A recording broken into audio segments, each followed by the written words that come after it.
we're going to continue on, and we got some questions here. One of them, which is, I have a hard time grasping the concept of final decree, qadr in Islam. Qadr in Islam. Several ways. I mean, this can never be a short conversation, as you know, predestination. If God already knows what I'm going to do, how is it my fault? If God is all-powerful, then I'm not really doing anything. Somebody else. And if someone has a hard time understanding that, you know, if it's the first problem, if God's under complete control, then I can't be held responsible. If somebody was having a conversation like that with me, the first thing I'd do is slap them. Why'd you slap me? It's like, it wasn't me, it was God's decree. You can't blame me for that because it was predestined. That wouldn't work. Would they buy that? Would they be happy with that? No, not at all. Because now I know. Because now I'm saying it's not my fault, bro. It's God's decree. They even know that at a practical level this makes no sense. They know that. But you know why they believe it, or they want to believe that, or they want to argue that? Because they want to do some bad things and they don't want to be held responsible. Just like I just did something bad, and I wouldn't really do that, but I'm demonstrating that they don't want to be held responsible. That's the psychological root of this problem. The second thing I'd share is I have a lecture online somewhere. I don't know how everything I say ends up on YouTube, but I have a lecture there somewhere on the story of Adam alayhi salam. Because the Quran does not make a chapter out of decree. Rather, the Quran teaches the lessons of decree from the story of the first human being, teaching us that if there was any human being that had the right to ask, hey, you already knew I was going to end up on earth. What do you mean I ate from the tree as punishment, I got to go on the earth? On the earth. You already knew all of that. If there was any human being who could have argued God's decree is entrapment, who could it have been? Adam alayhi salam. We learned the solution to this problem in the Quran from Adam alayhi salam, and his story says that a careful study of his story little by little is very important. And at the same time, you know what Shaitan said? Oh, you planned this whole thing against me. You made me slip. So the one who says God decreed me to slip is who? The devil. The devil. The one who says I was the one who was wrong. رَبَّنَا ظَلَمْنَا أَنفُسَنَا. We wronged ourselves. Not God wronged us, we wronged ourselves. If He doesn't forgive us and show us mercy, we'll be from the losers. The one who admits his own fault is Adam. The one who refuses to admit his fault and says it's God's fault is? The devil. The devil. That's what we're learning in the first human being story. No surprise, they call this the oldest problem in philosophy. The devil wants to continue his failure. He wants to inject that virus into us. It's the oldest problem in philosophy because that's Shaitan's problem. Predestination was Shaitan's problem, you know.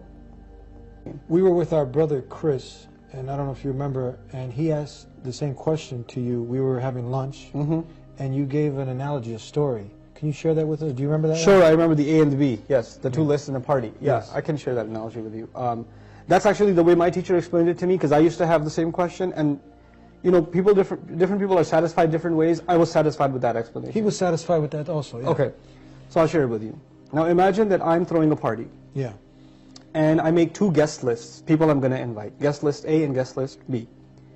Guest list A, it's secret. These are the people I'm going to invite, and nobody knows who's on this list. Nobody knows. It's a secret list. Guest list B is open. And I say to people, if you want to be on B, here's what you got to do. I give them a few to-do lists. And if you do these things, you can get on guest list B. Now here you are, you want to come to my party. You got two options. Maybe I'm on guest list A, I don't know. Or maybe I should try to get on guest list B. If you say, well, I'm not going to bother trying to get on B, I'm probably already on A. You know what that proves? That proves you didn't really want to go to the party that bad.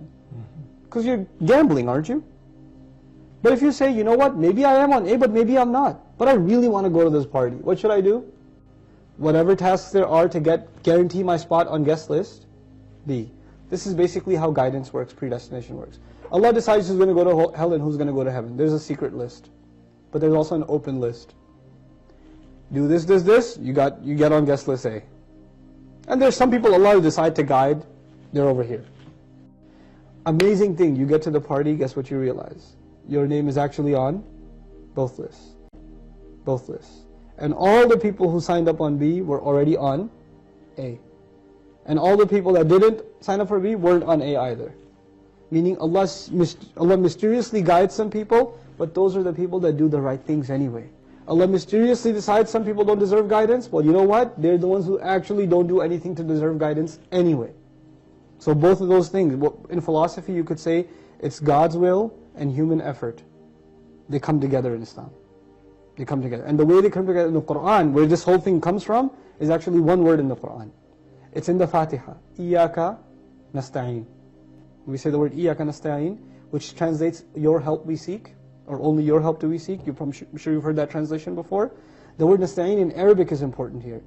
Different kinds of asking for help. I'll very quickly explain.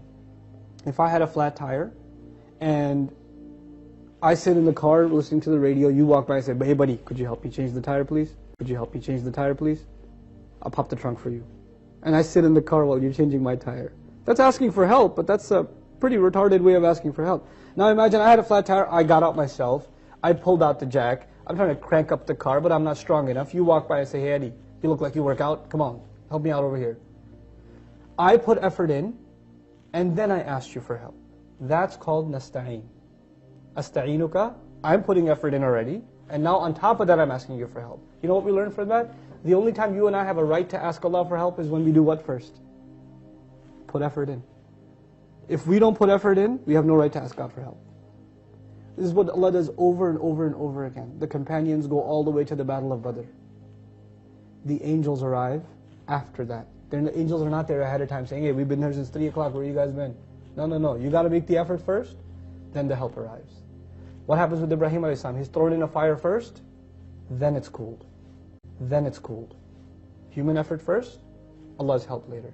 But both of those things come together. And that's essentially what predestination is. Once you put the effort in, Allah's decree is that you will be guided.